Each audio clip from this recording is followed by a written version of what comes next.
Hello guys, welcome to my YouTube channel, or welcome back if you've been here for a while.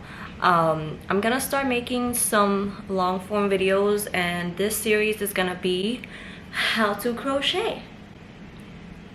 Some of my friends and followers have been asking me how did I learn so fast, and I just decided to be like, hey, I'm gonna teach you guys how to crochet the same way I learned, because I feel like it's gonna be a little helpful having everything in one video instead of going back and forth. And I'm gonna take this step by step, meaning if you can't get through this video, or if you can get the first tips that I'm gonna show you, don't move on to the next video.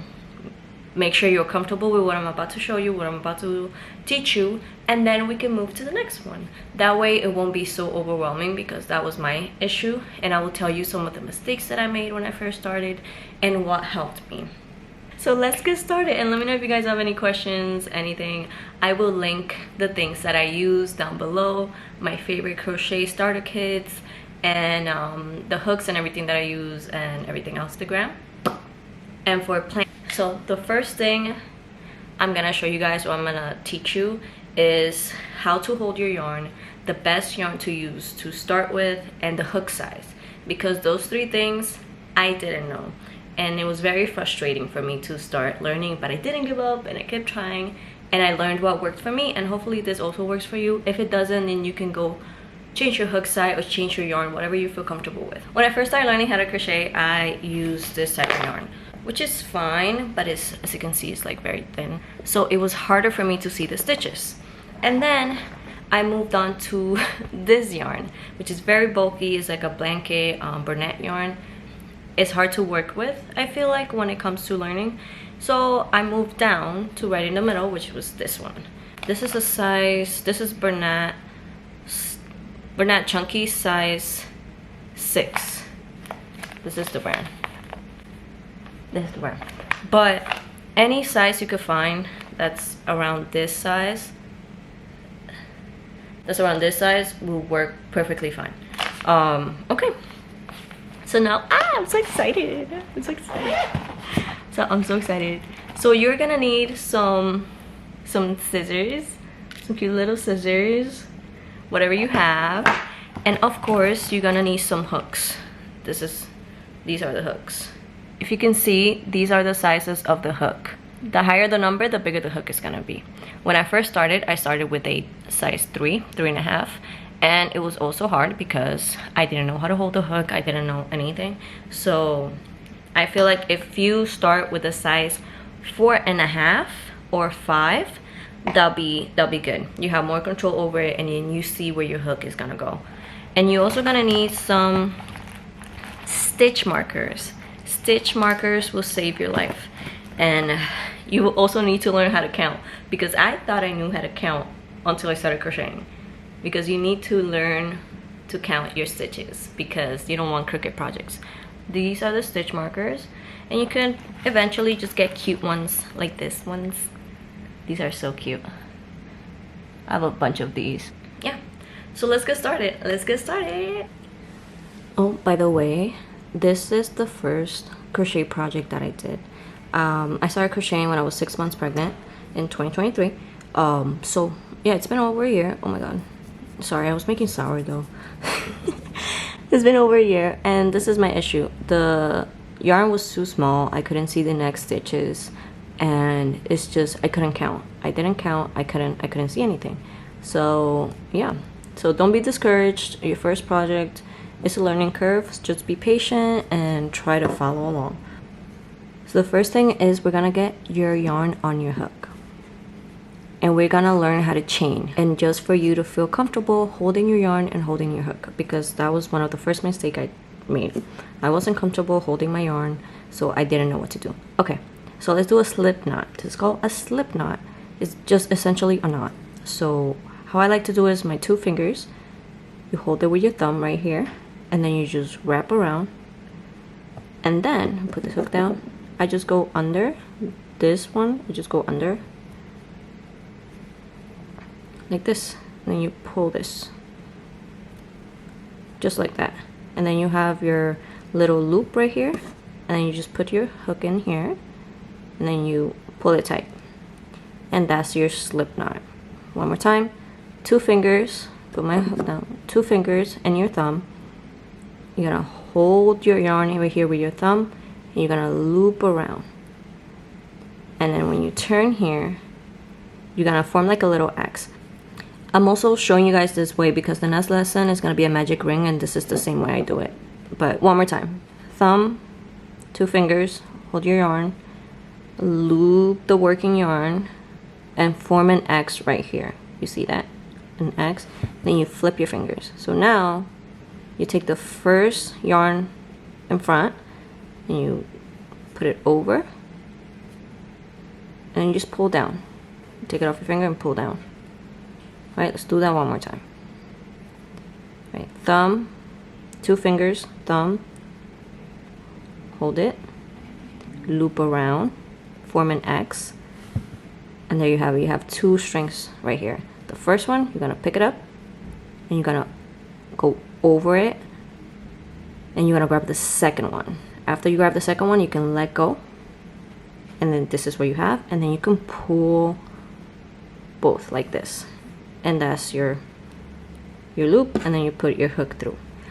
I also could go like this and just grab with my yarn and then pull it. That's another way. I'm showing you guys the easy way, but if you want, you can also do it with your hook. So you do the same thing with your hook, and instead of using your fingers, you go with your hook and you grab the second string and you pull it through like this, and you flip up and you let go, and then you tighten it. But for now, let's do the other way without the hook, because if we can't hold the hook yet, I don't want you guys to learn 2 things at the same time. All right, so one more time.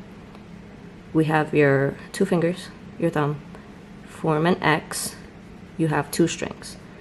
Grab the first string of yarn, put it over the second one, and you pull up the second one, and you could let go. Now you have your loop. Now you have your loop, put your hook through and pull. Okay, so you guys could play that one more time, however many times you need, just to get this to this spot. This is all I want you to do, get to this spot. Once you're here, I'm gonna show you how to hold the yarn. Okay, now let's go. So you have, it's my right hand, it's my left hand. So what you're gonna do now is that you're gonna take your yarn and put it behind your index finger like this.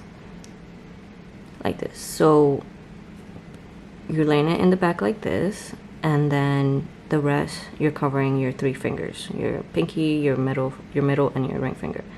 So now that you have it like this, so you know it's right in the middle, you're gonna take your thumb, is gonna hold that knot that you did in your middle finger. Your middle finger and your thumb are gonna hold the knot that you did, and these 2 fingers right here are gonna hold this yarn.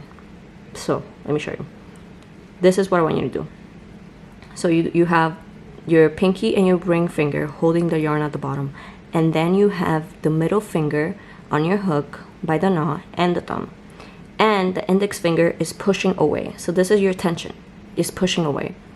So now you have it right here. Okay, so I'm gonna show you one more time.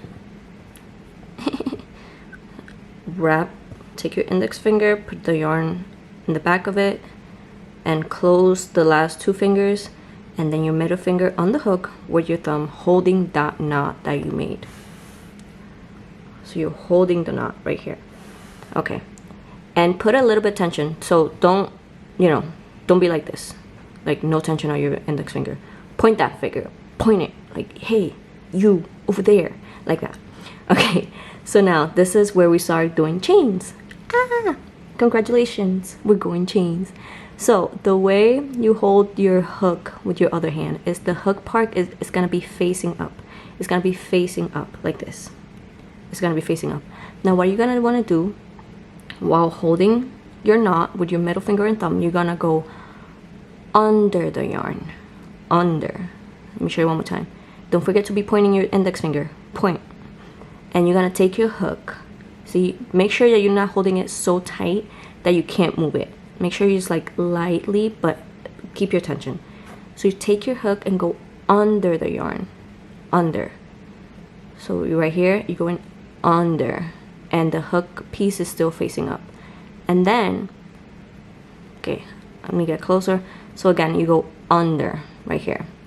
And while you're pulling your yarn, because right now you're gonna start pulling, you see how that tension here, you can still move the yarn up and down. That's what you want, so that way you can come through. So you're gonna go, this yarn is gonna go through here.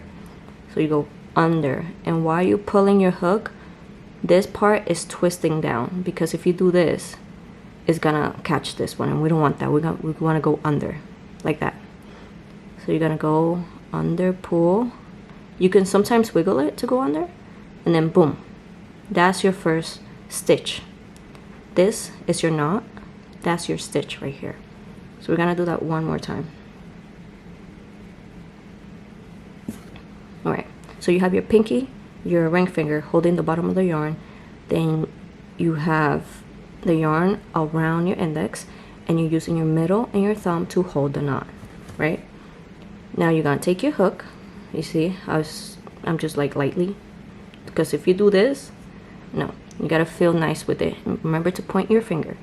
Now we're gonna go under the yarn, and while you're pulling the yarn, you're gonna twist the hook part, twist this part down and wiggle it like this, and that's your first stitch. Now you have your first stitch. This is your first stitch right here, and that's your knot. That is not a stitch. Now you see like the V shape, that is a stitch. You can continue chaining up. So let's do number 2, 2. Now you see you got 1, 2 stitches, and again under, pull and turn, and then you can wiggle a little bit so it could go through. 3. Make sure that your tension stays the same, for at least, you know, the pointing stays the same, because then you're like, if you have less tension, the stitches are going to be like kind of different size, and it's just going to look uneven. So here you have it. And let's keep going. Let's do 10. 7, 8, 9, 10. And now you see how my thumb and middle finger are down here. Every time you go up, make sure you go up with it. That way you have the same tension, just like this. Oh, I made 11. But there you have it. This is the first lesson. Until the next video, make sure you guys take your time to learn how to do the chain. Like I said, this is a very slow paced learning crochet tutorials, because I want you guys not to feel overwhelmed with all the other videos that you have to understand and everything else. Everything you need is right here, but I'm gonna take you guys slowly, step by step, just like I learned, so you don't get overwhelmed and quit like I almost did. Thank you guys so much for watching. Make sure you like, comment, subscribe, I don't know, do the things, and make sure you stay tuned for the next tutorial. And I'm gonna link everything I've been using down below on my Amazon storefront. You guys could get some supplies, or just go to your local Michaels or craft store and get some yarn and get a hook, and let's just start. You don't need an expensive hook, you don't need expensive yarn, just something to start with, and then we can move on to like the cutesy decoration things. But yeah, hope you guys like this video, and I'll see you next time. Peace. Ew, no, that was cringy.